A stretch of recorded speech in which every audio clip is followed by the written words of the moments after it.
digamos, el título que le he dado es como cómo ir desde SOA usando BUS hacia la integración ágil, que es el concepto o el título bajo el cual se está mirando esta estrategia de hacer integración, pero usando como microservicios, contenedores o unas técnicas diferentes.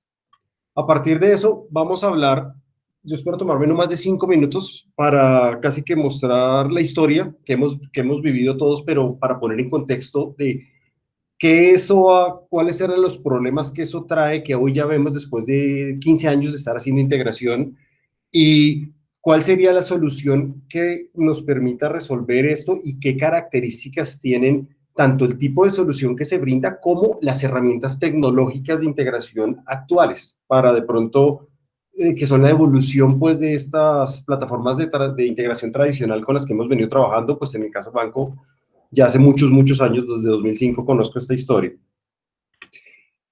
¿Qué es SOA y para qué sirve? Muy rápido. Básicamente, en el año 2000 dijimos como industria, queremos hacer que tecnología se alinee con el negocio para poder ir más veloces. ¿Y cuál fue la propuesta conceptual? Básicamente era, en lugar de hacer integración espagueti o múltiples desarrollos, a veces repetidos por líneas de negocio, en este ejemplo muy particular donde podía tener una sistema de tarjeta de crédito y un sistema de préstamos, y el sistema de tarjeta de crédito tenía que verificar si una persona es buen cliente o buena paga o no, pero el sistema de préstamo igualmente tendría que hacerlo. Normalmente se hacían desarrollos duplicados. Entonces, lo que nos dimos cuenta en las organizaciones fue, ¿por qué no creamos una capa media conceptual donde creemos servicios reusables que sean usados por las aplicaciones? De tal manera, tendríamos un enfoque en ahorro en costos y un beneficio a largo plazo, sobre todo si en algún punto lográramos hacer que todos los activos de funciones de negocio las publicáramos como servicios. Este era como un poco el concepto, ya hablaremos algo de tecnología, pero era lo que estamos persiguiendo lograr en SOA.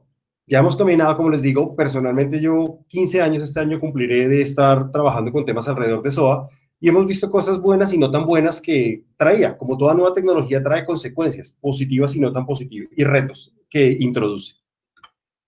¿Cuáles eran los beneficios de SOA? Básicamente, como les decía anteriormente, enfocado en ahorro de costos, facilidad para integrar diferentes tecnologías. En la época 2005, empezando 2000 hacia adelante, cuando hablamos de EAI, tocaba integrar sistemas de colas de mensajes, AC400, SAP, sistemas con interfaces muy propietarias, y los buses tuvieron gran relevancia en el sentido en el que nos simplificaba cómo hacer esto. Y permitía abordar mecanismos de B2B con terceros. ¿Por qué? Porque empezábamos a trabajar sobre estándares. Estamos hablando de XML, HTTP, web services que estaban emergiendo en su momento. ¿Okay? Eso es como una mini breve introducción. ¿Qué pasó? Que la solución para implementar SOA se orientó alrededor de una plataforma tecnológica conocida como un bus de servicios empresarial. Muchas marcas, Oracle, Sun en su momento, BA Systems en su momento, IBM, SAP y demás. Todo sale del patrón ESB. Eso realmente es un patrón conceptual de arquitectura que arrancó sobre, como les decía, año 2000, donde el HTTP ya es omnipresente. Tenemos XML bastante natural, SOA para hacer interfaces de web services, y pensamos en reemplazar la forma como hacíamos RPC propietario, usando Corva, usando RMI, usando DICOM para conectar sistemas, para pasarnos a un estándar más interoperable que era web services. Entonces, la idea era ¿cuál? Coger las funciones de negocio que teníamos en nuestros sistemas legacy y exponerlas en interfaces sencillas, síncronas, como les digo, mediante web services. Luego, alrededor de los web services salieron un poco de especificaciones que permitían hacer como brindar otras capacidades no nativas de los web services, como web services security para manejar integridad, confidencialidad. Luego pasamos de HTTP a HTTPS para poner seguridad a nivel de transporte y demás. Esto que implicó hacer reingeniería en su momento para alinear cómo algunos sistemas de backend estaban construidos, pensados de una forma diferente, muy técnica, a alinear con necesidades del negocio. ¿Para qué? Para crear servicios bien definidos y reusables que nos lograran este beneficio. Así, la última consecuencia era tener nuevas integraciones con menor costo y esfuerzo. Básicamente, este diagrama de arquitectura lo que nos muestra es, tengo mis aplicaciones de negocio arriba, tengo un runtime de integración, que es precisamente ese patrón SB implementado mediante un bus, y mis sistemas de backend. Podía tener dos tipos de integraciones, una que eran síncronas entre aplicaciones de negocio y sistemas de backend, y otra que era entre host, entre backends, que típicamente eran asíncronas, que eran las integraciones que pasaban nocturno o algo por el estilo, que es algo más parecido a lo de AI, mientras que lo que está en el recuadro rojo es lo que va muy asociado a lo que sería un Enterprise Service Bus, haciéndolo con, como les decía, con SOAP, con REST eventualmente, porque ya ha venido evolucionando, hemos tenido algunos otros pinitos allí. ¿Cuál fue el problema con esto? Porque finalmente hemos evolucionado, hoy las organizaciones están montadas en esto, la mayoría de clientes, si es que no son todos con los que trabajamos, tienen un bus de servicio empresarial, en algunos casos varios, de varias marcas. Muchas organizaciones han tenido éxito y les ha brindado múltiples beneficios desde reuso, pero lo que se ha visto después de muchos años es que su mantenimiento es muy pesado y pareciese que no tiene agilidad. Cada vez que yo voy a hacer un cambio, por ejemplo, a nivel de infraestructura, me toca hacer un sobreesfuerzo de pronto de pruebas, de regresión, incluso aplicar un simple parche de seguridad, es todo un proyecto. Y entonces los usuarios se fueron frustrando de eso que se prometió en un momento a la realidad que hoy estamos llevando. Y quizás es porque en el patrón Enterprise Service Bus la palabra E de Enterprise se tomó muy literal e implementamos una única infraestructura para toda la empresa. O en algunos casos de pronto un bus por áreas de negocio particulares. En el caso pues que nos atañe acá tenemos uno para toda la organización. Sin embargo, hubiéramos podido hacer grupos separados de servidores en producción. El tema es que eso ya no pasó. Estamos allí. Y aunque la centralización no es obligatoria por el patrón de bus, sí fue algo que se fue dando porque en su momento, y me incluyo como alguno de los arquitectos que planteaba que era una muy buena opción tener algo centralizado porque podíamos reusar el hardware, compartir costos de mantenimiento entre las diferentes unidades de negocio, aprovisionar servidores solo una vez y de pronto tener un solo equipo de desarrollo orientado a esta plataforma tan específica que requería mucho conocimiento especializado. Entonces dijimos, ok, es válido hacerlo de esta forma. Se empezó a trabajar así, casi todas las organizaciones, de hecho, como les digo, todas las que conozco trabajaron bajo ese estilo, pero luego nos trajo unos retos. Y acá es donde vamos, digamos que posiblemente muchos de estos se vivan en la situación actual, como por ejemplo, cada vez que yo voy a desplegar un cambio, potencialmente puede estabilizar otras interfaces. O sea, ese temor que a veces existe que tengo un bus que tiene 100 servicios desplegados y desarrollo el 101, pero toca tener un cuidado especial que si ese servicio 101 por alguna razón tiene un problema de mal uso de memoria o uso excesivo de CPU, termina afectando toda la infraestructura, incluso los servicios existentes. Entonces, ¿eso qué hace? Que yo me demore más quizás haciendo más pruebas de carga, tratar de ir muy a la fija porque el impacto sería mayor, porque podría impactar todo lo que está allí en producción. Y y esto mismo da a que los servidores que contienen las integraciones buscamos que la mayor parte del tiempo estén encendidos, prestando servicio. Incluso si uno tiene que hacer actualizaciones de parches de seguridad o tratar de hacer actualizaciones menores de versión, ahora hablamos de las mayores de versión, las menores de versión que ojalá tuviera que hacerlo con el menor downtime posible. ¿Por qué? Porque precisamente estamos en el tema en que si yo bajo el bus, dejo sin servicio un gran conjunto de aplicaciones dentro de la organización, por la forma como está.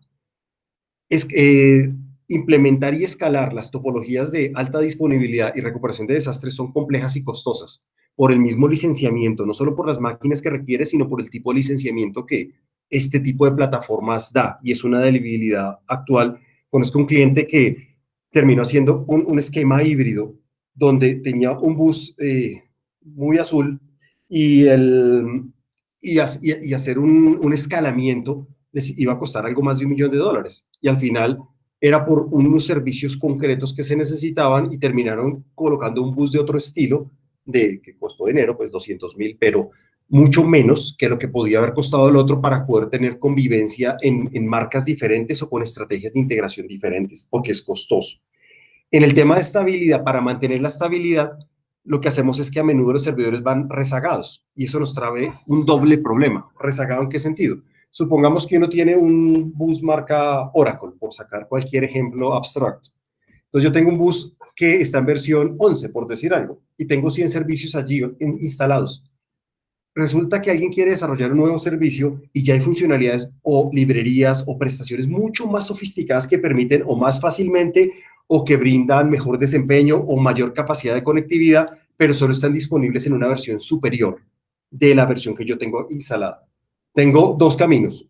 Uno, o subo el bus de versión, en el caso del ejemplo de 11 a 12, lo cual me implica posiblemente, uno, reprobar todo lo que yo había hecho en 11, pero adicional, no solo basta comprobar, puede suceder que hayan servicios que dejan de funcionar. ¿Por qué? Porque ya no es compatible el 12 con el 11 y por mil cosas. Y como, y como cada uno de estos temas tiene un reto y lo que se quería era simplemente crear un nuevo servicio, ese servicio tiene una premisa de una oportunidad en el negocio requerida. Supongamos tienen 2 o 3 meses para ponerlo en producción, pero hacer un upgrade completo de la plataforma puede tardar un año. Entonces simplemente termina uno desarrollándolo con funcionalidades anteriores, porque es muy difícil, o sea, no puedo jalar servicios de forma individualizada. Lo mismo, si yo quiero aplicar un parche, me toca hacer como regresiones o un análisis mucho más complejo. Y ese es uno de los retos más grandes que tenemos hoy cuando trabajamos con bus de datos, bus de servicios centralizado. También tenemos otros retos como el concepto de los especialistas en integración. De pronto conocen mucho de integración, pero no tanto de la verticalidad de un sistema con el que tienen que hacer interacción, sino solo la parte de integración de la parte de la mediación. Entonces terminan combinando los equipos de gente que entiende muy bien de integración, pero gente que entiende muy bien como del negocio o del backend que trae la lógica. Hacer este tipo de mix ha llevado tradicionalmente a que se termine haciendo desarrollos tipo cascada. Y pues ahora con el tema de trabajar con SAFe, con Scrum, con métodos ágiles, pues obviamente siente uno que está en un, siente no, es una realidad que estamos trabajando con un método anterior porque es difícil lograr llevar esa agilidad a este tipo de interacción. Por otro lado, uno de los conceptos fundamentales que trae el bus, o sea, que traía la filosofía bus, es el patrón de ESB, es el ahorro de costos vía reuso. Entonces, cuando yo hablo de ahorro de costos vía reuso, yo solo reuso lo que sé que existe. El tema es que cuando ya no tengo 2, 5, 10 servicios, sino 80, 100 o miles de servicios, en algunos casos he tenido la oportunidad de verlo, es muy difícil gobernar, en el sentido en el que cuando yo voy a usar un servicio, saber quién lo usa, si ya existe el servicio, cómo se usa, cuál es la documentación asociada, porque nunca logró como madurar con suficiencia los procesos y no significa que no se pueda, pero los procesos y las herramientas alrededor de esto. Y eso pues vuelve un reto también de lograr esa agilidad que se quiere. Y como consecuencia de todo esto anterior, pues los equipos de líneas de negocio que esperaban un ritmo de innovación porque el bus era la siguiente gran cosa con la que íbamos a alinear el negocio con la tecnología, realmente no, nos desgastamos mucho y perdieron mucho como esa ilusión conceptual que traía por estos otros retos que implicaba. Pero pues no todo es malo. Esto es una simple foto de algunas de las problemáticas que hizo la industria. Básicamente la industria, y es un cambio que trasciende, es mucho más grande que solo lo que tiene que ver con integración. Hoy vamos a hablar del tema del capítulo de integración, pero es mucho más grande que esto, es la forma como se construían aplicaciones hasta hablar de 3 o n capas. Tenía muchos retos, no solo los que hemos planteado acá. Varios de estos se comparten no solo con integración, sino con la construcción de aplicaciones.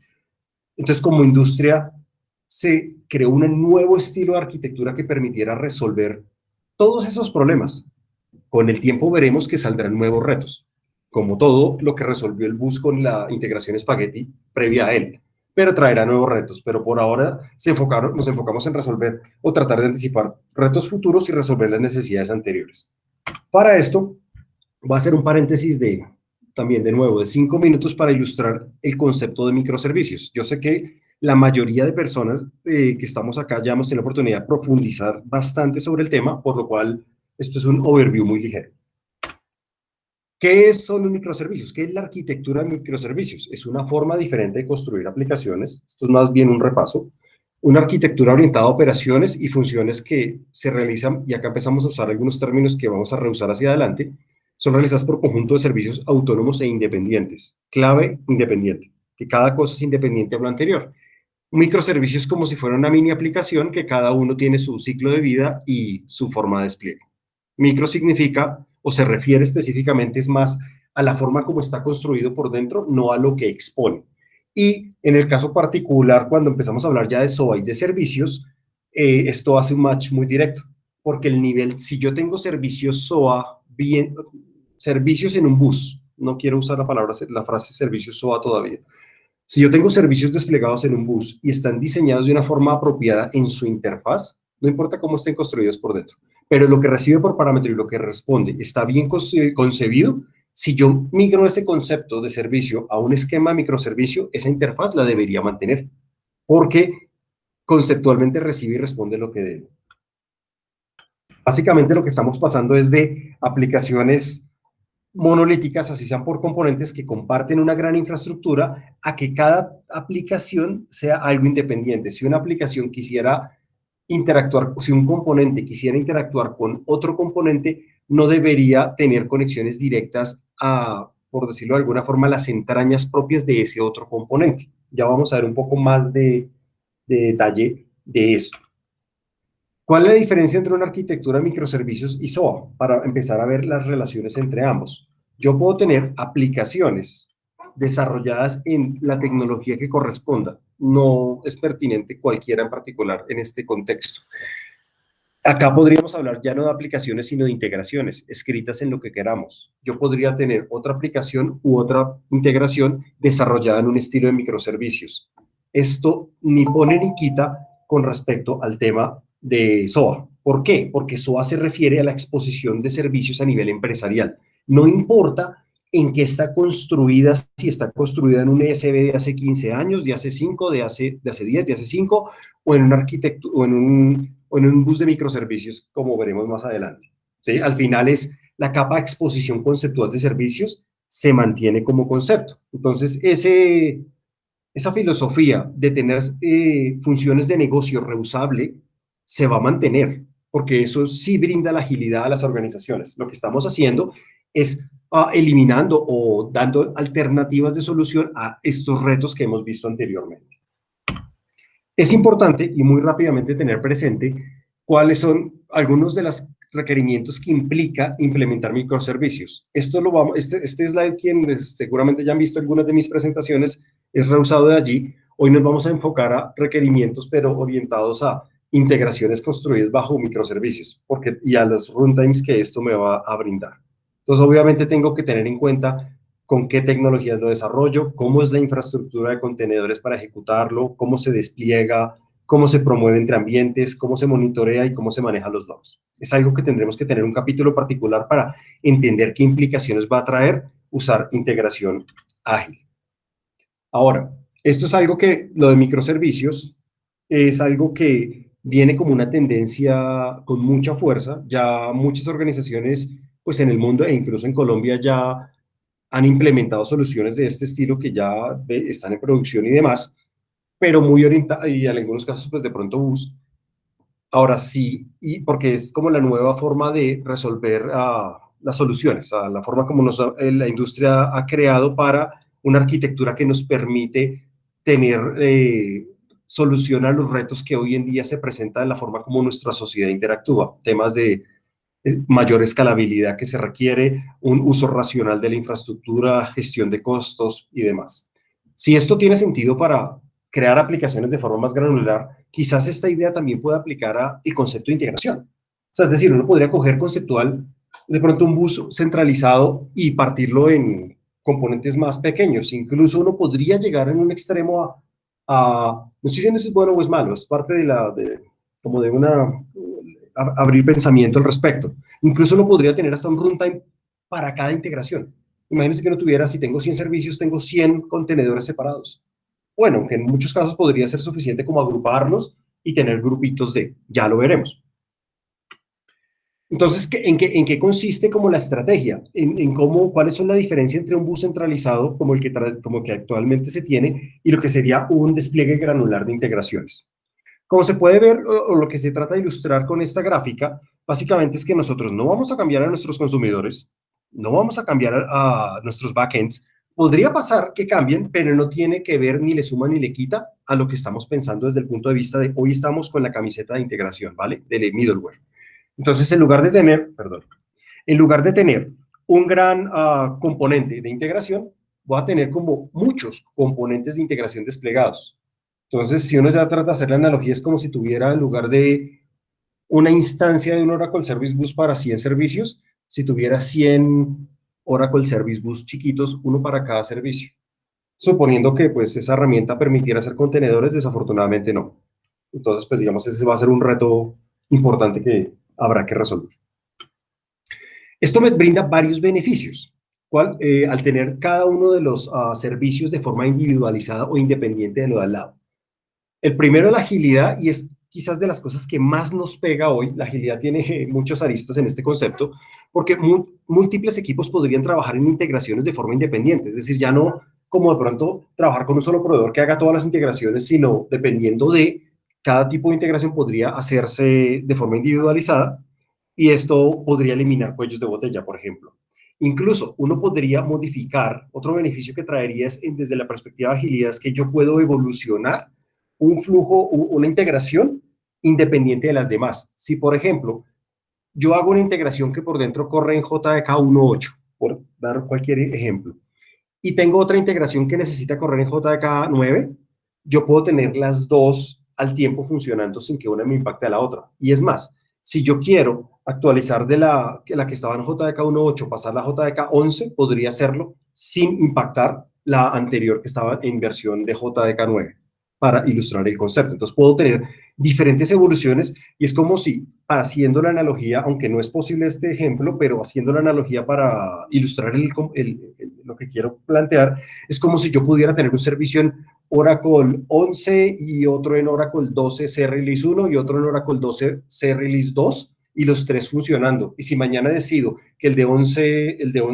que está en 11G lo quiero subir a 13C, si eso existiese, podría hacerlo sin tener que tocar, reprobar ni hacer nada al respecto de los que estaban en las otras versiones. Obviamente esto nos va a brindar un mecanismo de agilidad muy importante. El otro concepto es el beneficio de la escalabilidad, y es que es la escalabilidad individualizada. ¿A qué me refiero? A que uno tiene dentro de un bus, de nuevo, unos 100 servicios, por decir algo.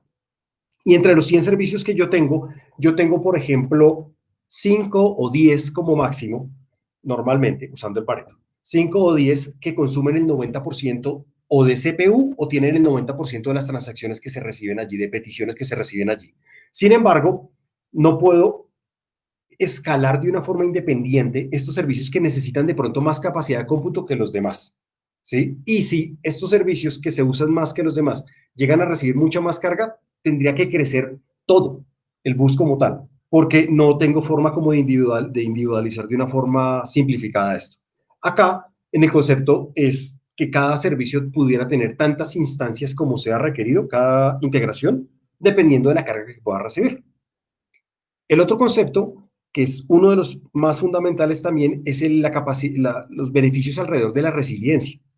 Porque como ya estamos empezando a hablar que se despliegan en contenedores separados, a pesar de que corran dentro de la misma máquina física o dentro de la misma máquina virtual, son contenedores que tienen recursos de forma individual e independiente. De tal forma que, a diferencia de una máquina virtual, donde si tengo dos aplicaciones en la misma máquina virtual y una consume mucha CPU, va a impactar a la segunda. En este caso, si yo tengo dos contenedores que corren en la misma máquina virtual y uno tiene un uso excesivo de CPU, posiblemente se caiga, pero solo él. Todo lo demás sigue funcionando de forma apropiada. ¿Sí? Y lo mismo me brinda la capacidad de tener versiones de artefactos de integración diferentes ejecutándose dentro de la misma infraestructura. El ejemplo anterior de tener un servicio desarrollado con JDK 1.8 y tener otro, por ejemplo, con JDK 11. Ahora, ¿qué características debería tener el runtime de integración ágil? Porque obviamente cambiar trae unos retos, no, unos requerimientos más que retos, trae unos requerimientos que debo cubrir para que realmente esta realidad que estamos diciendo de poder construir servicios bajo este estilo y que tengan estos beneficios se puedan tener. La infraestructura de integración ágil requiere que la topología de integración tenga un despliegue, un concepto de despliegue es diferente. Estamos hablando de una infraestructura basada en contenedores, similar a lo que de pronto hemos visto en otros escenarios de otros proyectos dentro del banco. Puede ser la misma infraestructura incluso, ¿sí? Pero si no la tuviera, la integración ágil sí requiere una infraestructura de contenedores. Y los tiempos de desarrollo y evolución de integraciones son irreconocibles con su par histórico. ¿A qué se refiere esto? A que precisamente como no tengo esas dependencias, muchas veces la velocidad de evolucionar servicios dentro de un bus no va dada por el esfuerzo que implica hacer un servicio, sino los impactos que tiene sobre lo ya existente. En este caso, ese impacto se vuelve cero cuando trabajo en un entorno de contenedores. El runtime debe ser rápido y ligero, como las integraciones, y poco a poco vamos bajando en profundidad. Las integraciones se ejecutan en contenedores tipo Docker, es como lo que más se estila. Deben ser rápidos para subir y detenerse, y tienen que ser administrables por un marco de orquestación o un gestor de Docker, como puede ser Kubernetes, puede ser OpenShift, puede ser Rancher Labs o la tecnología que se prefiera. Son libres de dependencias. Entonces, acá hay unos temas de diseño que deben tenerse en cuenta. O sea, yo ya normalmente un bus de servicio se apalanca con una base de datos, y eso hace que también me limite a la flexibilidad de las cosas que puedo desarrollar dentro de las mismas integraciones. Lo que se busca es que en un bus ágil no tenga yo esas dependencias. Ahora, sin embargo, si yo necesito conectarme a una cola o una base de datos, tengo que poderlo hacer. O sea, ambas cosas, pero no estoy obligado a tener dependencias sobre componentes independientes del propio flujo de integración. Las instalaciones de cada servicio, una vez yo desarrollo una integración, son tan simples como colocar un archivo, que en este caso es la imagen Docker, dentro de un file system. Y ya no voy a tener procesos manuales especiales por cada tipo de integración por ambiente, porque este servicio es raro, tiene algún tipo de conectividad o tiene algún tipo de, o hace uso de algún tipo de infraestructura especial porque este servicio nuevo que estoy construyendo usa colas de mensajes diferente al anterior. Entonces, primero tengo que entrar, crear las dependencias de las colas en el bus y luego hacer un despliegue. Acá ya este concepto no existe porque dentro de la imagen del contenedor viene directamente todo lo que necesita para poderse ejecutar. Tiene que tener un soporte fuerte, y como hablábamos en los requerimientos de microservicios, un soporte muy fuerte en herramientas para DevOps, porque lo que se busca es que lleguemos al concepto de despliegue continuo, pero hablando desde el punto de vista de la parte inicial, debemos tener mecanismos de integración continua y el runtime. O sea, el runtime me refiero acá a nuestro capacidad de orquestar desde Kubernetes los contenedores que yo voy a estar desplegando, que puedan estar alineados con las herramientas o que se desarrollan al respecto. Por supuesto, entonces tengo yo que tener en cuenta que tengo que desarrollar scripts y propiedades basadas en archivos, properties o config maps, como se llaman ahora, para que permitan instalar, construir, desplegar y configurar las integraciones, porque uno de los retos importantes que trae una integración es que en cada ambiente es diferente, es igual pero diferente. ¿En qué sentido? En que me tengo que conectar a una cola o me tengo que conectar a un sistema de backend o me tengo que conectar a una base de datos eventualmente, pero las direcciones IP, los usuarios, contraseñas que yo voy a usar y posiblemente otras variables son diferentes entre cada ambiente. Entonces tienen que ser paramétricos, pero el mismo binario. Entonces tengo que tener mecanismos que vía scripting y properties o algo por el estilo me permita hacer ese tipo de despliegues y promoción entre ambientes usando las prácticas básicas de infraestructura como código. Y una recomendación es que se proporcionen plantillas de scripts que permitan acelerar estas integraciones dentro de los procesos de DevOps que posiblemente ya están en curso dentro de la organización. ¿Para qué? Para llegar al concepto de continuous delivery. O sea, nosotros podemos llegar a ese concepto que es básicamente casi que desde que yo hago, y en integración se presta mucho que sea viable, casi que desde que yo hago commit de del código de una integración o de un cambio sobre una integración, sí, puede ser cambiar un property, cambiar algo particular, hasta que va a producción, podría yo lograr tener un esquema altamente automático, si no es que 100% automático. Porque las interfaces de los servicios de integración típicamente tienen interfaces concretas. O sea, las entradas y las salidas son conocidas y el tipo de salida asociado a una entrada es predecible. Es decir, un ejemplo súper simplificado. Si yo hago una consulta de saldo y mando un número de cuenta y un tipo de cuenta, yo lo que espero es que el resultado me entregue, sea en SOAP o en JSON. Vamos a querer hacer más SOAP, JSON, perdón, pero sea en SOAP o en JSON, yo puedo predecir qué tipo de estructura voy a recibir. Puede que el valor cambie, pero la estructura de cómo se entrega el mensaje es la misma. Entonces yo puedo automatizar temas de pruebas y demás. ¿Esto en qué ayuda? En que si yo automatizo todo el flujo de proceso desde que hago commit al repositorio Git hasta que esto queda en producción, sin intervención humana, disminuye los requisitos de personas específicas de saber cómo funciona cada integración o cosas por el estilo, porque todo está siendo aprobado y validado desde el primer ambiente que es de desarrollo. Se recomienda en general que la comunicación esté muy orientada a APIs RESTful, ¿sí? El, pero alineado a que sea, digamos que a que esté relativamente simplificada y que esté basada en definiciones comunes, como el concepto de hacer APIs abiertas. Esto tiene un asterisco, o sea, porque cuando estamos haciendo B2B y son acuerdos particulares con terceros, normalmente, sobre todo empresariales, hay retos adicionales que en muchos casos nos van a obligar a seguir usando SOAP y otras cosas. Pero si fuera libertad completa, posiblemente lo orientaríamos más a temas de apificación. Adicional a, digamos, ya yéndonos por otra línea, está el requerimiento de que tenga la capacidad de conectarse como todo bus. Ahora que estamos hablando de un bus diferente, pero como todo bus debería poderse conectar a no solo a la gran amplitud de cosas que ya hay hoy, porque uno de los como grandes cosas muy potentes que trae un bus es capaz de conectarse casi a cualquier sistema, sea con o sin adaptadores propios, pero tiene esas capacidades, es que no solo baste con conectarse a los sistemas tradicionales, sino a recursos, no sé, entre comillas, modernos. O sea, cuando estamos hablando de, o sea, me tengo que conectar a bases de datos no SQL, no sé, Mongo, Cassandra, servicios de mensajería como Kafka, o sea, conectarme a cosas de las que son más actuales que posiblemente yo tenga dentro del mismo entorno de contenedores o en otras infraestructuras, pero incluso con servicios en nube. O sea, catálogo de conectores inteligentes. ¿Qué es un conector inteligente? O sea, que ya tiene esa capacidad de hacer ciertas interacciones semánticas a lo que me voy a conectar. Por ejemplo, un conector para Facebook o un conector para WhatsApp o un conector para LinkedIn o para Salesforce. Más que decir, yo tengo un conector que es capaz de invocar un servicio REST que recibe por parámetro un JSON y responde un JSON. Digamos que eso es lo mínimo, básico. Pero cuando nos empezamos a conectar, sobre todo por darle agilidad al negocio, lo que acá estamos buscando es reducir tiempos de desarrollo y no solo el tiempo, sino la cantidad de cosas que yo tengo que desarrollar para lograr algo. Eso, si yo entre menos código escriba, menos probabilidad de error hay. Entonces yo puedo, si me tengo que conectar a una plataforma de este estilo, ya les da el ejemplo, Salesforce, Facebook, LinkedIn o algo por el estilo, un API de un tercero, y ya hay conectores que manejan la semántica, los desarrollos se van a reducir. Pero eso que me lo tiene que dar el catálogo de la herramienta de desarrollo de integración de este bus ágil.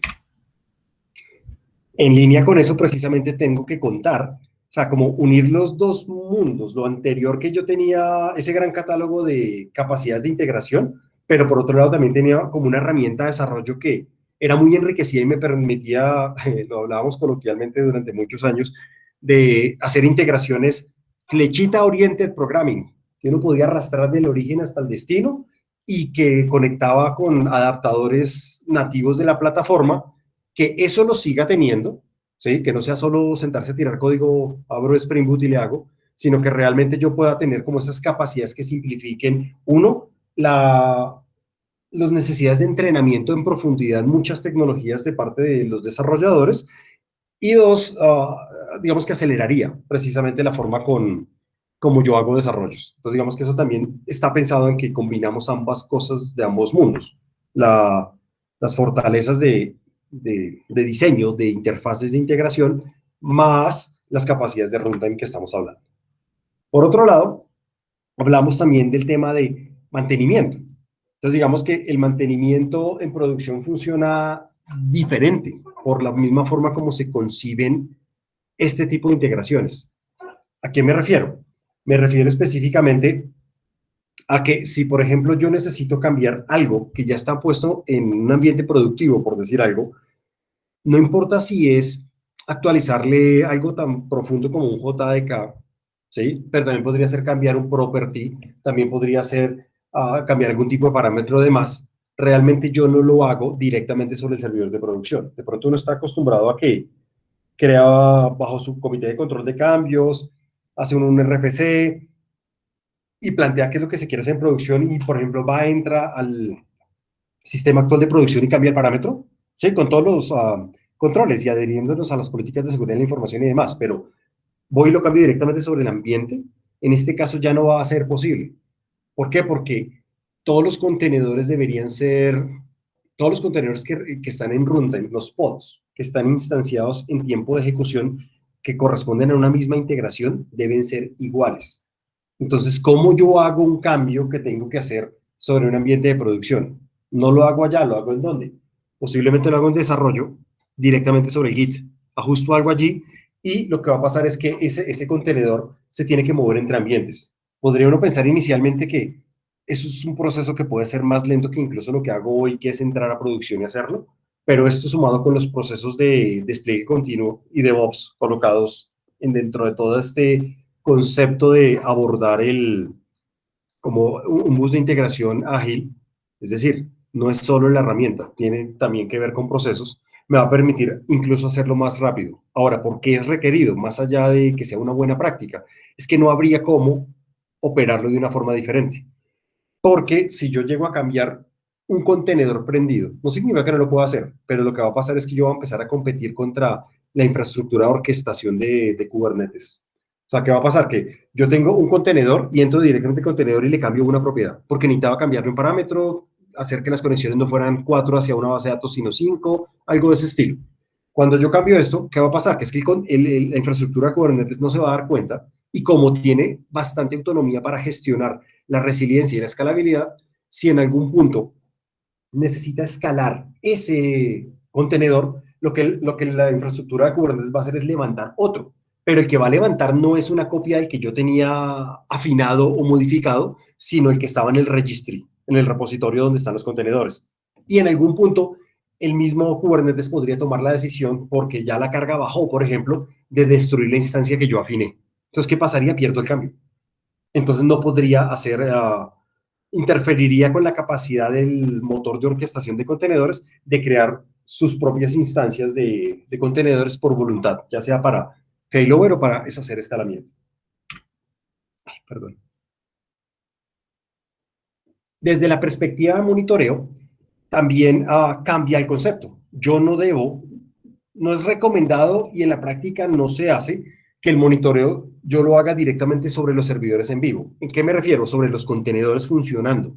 Un contenedor funcionando, yo no entro a mirarle cómo se está comportando directamente, por ejemplo, en los logs que está pasando o algo por el estilo. ¿Cómo funciona? Los servidores o los contenedores que están ejecutándose reportan lo que sucede en ellos a través de logs, ¿sí? Para que la plataforma, acá están algunas cosas súper simplificadas, ¿no? O sea, el runtime de integración que estamos hablando como la infraestructura de orquestación es capaz de agregarlo y ponerme una vista de monitoreo. Eso tiene una razón importante, porque como la infraestructura es elástica, es dinámica. Entonces lo que va a pasar es que si hay mucha carga, crea muchas instancias de una integración particular. Podría ser que, por ejemplo, los servicios de autenticación o de autorización que se usan más que otros servicios tengan más instancias en un momento dado en producción versus un sistema, no sé, de una consulta particular que se hace una vez por semana. Entonces, pero como yo no puedo controlar cuántos hay, entonces lo que va a pasar es que para poder monitorear o analizar los logs que están sucediendo, sería muy difícil saber por dónde están pasando las peticiones a medida que crecen o decrecen automáticamente las instancias de contenedores. Entonces, por eso mismo no es viable hacerlo. Ahora, ¿qué pasa? También es otro concepto alrededor de esto es que no es apropiado esperar que el contenedor esté preparado para hacer ambas cosas. La lógica de negocio que se le puso más monitoreo. Pero cuando hablamos de monitoreo no es una simple sonda, porque el caso de la sonda para ver si está prendido o no es algo que sí es inherente a cada contenedor para que el runtime de orquestación, si se da cuenta que un contenedor no está respondiendo en los tiempos adecuados o de la forma adecuada, pues lo destruya y lo cree de nuevo o cosas por el estilo. Ese tipo simplificado de sonda o algo por el estilo sí es viable. Sin embargo, el otro monitoreo como más profundo de ver qué transacciones están pasando dentro de un flujo de integración, no sería conveniente. Sería muy difícil de implementar y no es una buena práctica. El otro concepto es el de afinidad. En el concepto de afinidad, estamos hablando en que uno no puede deshacer los desarrollos, no debería, y es una práctica que debe tenerse en cuenta cuando se hacen las implementaciones de las integraciones, es que no se deben hacer suposiciones sobre cuántas otras instancias de esa misma integración está siendo ejecutada, ni siquiera en qué máquina está corriendo, porque no lo sé y esa discreción desde el contenedor yo no lo sé, y esto es una potestad o discreción que maneja el orquestador de Kubernetes. ¿Sí? Entonces, hay que tener especial cuidado en si uno pone, por ejemplo, un caché o algo por el estilo, que si tengo que poner un caché, ese caché tiene que recrearse cada vez que se levante una instancia o algo por el estilo, o cada pod, porque, como les digo, por escalabilidad, la infraestructura podría crear otra instancia y ya no tendría ese caché y podría empezar a generar errores o cosas por el estilo.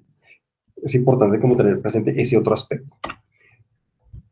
Ahora, El, ¿Cómo yo puedo desagregar conceptualmente como el ESB? Porque finalmente uno dice, bueno, yo ya tengo una realidad, tengo el bus, o sea, no mira uno de pronto por qué en 2005 se tomó una decisión que posiblemente fue la más adecuada de lo que en su momento había, sino parado hoy, ¿cómo podría funcionar esto dentro de un ecosistema conceptual más grande de una arquitectura de microservicios dentro de la empresa? Este gráfico es similar a uno que posiblemente en el pasado ya hemos visto, y básicamente de lo que estamos hablando es que yo tengo hacia afuera de la organización, tengo un gateway que exponga funciones que pueden ser brindadas o por aplicaciones o por capa media, que es donde vamos a hacer un énfasis ahorita, o sobre propias aplicaciones nuevas construidas en microservicios, aplicaciones tradicionales o aplicaciones de microservicios. Mis backends empiezan a evolucionar. Yo tengo backends tradicionales, pero también voy a empezar a tener backends construidos en microservicios, ya sea desarrollos a la medida o ya sea productos, que ya van a venir cada día más orientados a ser en microservicios. Las integraciones en el back, en la parte de bien back, que son típicamente asíncronas, lo que hablábamos de pronto al principio de que son integraciones muy orientadas a sincronización de repositorios o cosas por el estilo, seguirán existiendo. Fíjense que entre cada integración, acá en la mitad tengo una, dos, tres, cuatro, cinco, seis, siete, y atrás tengo dos. Cada integración es independiente de las de al lado, de tal forma que, como las aplicaciones tratan de conectar con los sistemas de backend a través de interfaces, para ellas va a ser transparente si le tienen que pegar, pues altamente transparente, si tienen que invocar el servicio en la máquina 1, que es un bus tradicional, o en la máquina 2, que es un bus de microservicios. Porque finalmente lo único que va a cambiar es la IP, mientras yo respete la misma interfaz, ya sea a nivel del contrato del web service, o si estoy trabajando con un Swagger que describe un servicio hecho en REST y que por dentro maneja formato JSON, realmente las aplicaciones no tendrían que ser impactadas. Lo mismo, la forma como el bus actual conceptual se conecta a los backends no debiese cambiar. Lo que estamos cambiando es, en esencia, es la capacidad de cómo hago yo la infraestructura. Entonces yo podría mover, este es un ejemplo donde yo puedo decir, mire, quité lo que tenía y pongo otro, y el impacto es muy menor con respecto a lo que son tanto los clientes de los servicios que están arriba como los backends, pero también yo podría hacer una convivencia. Entonces, una arquitectura de referencia que es la misma que seguramente hace un par de años vimos, y es donde yo lo que voy a tener es mis sistemas de backend, pero es posible que tenga varios buses, el tradicional y el nuevo. ¿Por qué? Porque migrar por migrar va a ser un costo alto. Perdón, o sea, no, me refiero, migrar de un lado al otro tiene un costo, pero si es solo para tecnológicamente actualizarme, no va a tener un beneficio para el negocio suficiente para justificar esta inversión, ¿vale? Entonces, ¿qué hemos visto en otras organizaciones? Básicamente es que se colocan, por ejemplo, el top 10 o el del 10% que más carga maneja dentro de los servicios que está dentro del bus tradicional, y esos, por ejemplo, son los que se ponen dentro de un bus en una infraestructura de microservicios, de contenedores ejecutándose dentro de Kubernetes, desarrollados pues bajo el estilo de microservicios.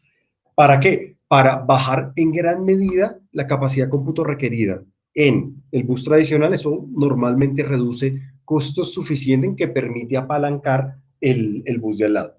Y cada que se le haga mantenimiento a algunos de los servicios que está en el bus tradicional, no se volvería a desplegar allí, sino se va trayendo bajo esta nueva infraestructura. Pero en un momento dado yo puedo tener convivencia de estos dos, hacia mis sistemas de backend por nuestros clientes de los servicios. Obviamente esto es un diagrama súper simplificado donde en la mitad puedo tener balanceadores que pueden tomar decisiones hacia dónde enrutan las cosas que permitan precisamente tener como esta flexibilidad. Sé que he hablado hartísimo y muy rápido porque teníamos muy poco espacio, pero para dejar algún de pronto espacio pequeño de preguntas, un par de conclusiones y recomendaciones con respecto a lo que el día de hoy se ha planteado. Uno, SOA no va a desaparecer. O sea, el concepto es muy poderoso organizacionalmente y sigue existiendo. Solamente que ha evolucionado para adaptarse a los requerimientos y necesidades actuales de las organizaciones, a la forma como estamos haciendo negocios hoy en día. Y la evolución está altamente ligada sobre la arquitectura, apalancada sobre la arquitectura de microservicios, y la infraestructura de contenedores, buscando conservar lo mejor de los dos mundos. Las fuertes capacidades de integración existentes y las fuertes capacidades de diseño de integraciones, junto con la agilidad, escalabilidad y resiliencia de las nuevas tecnologías.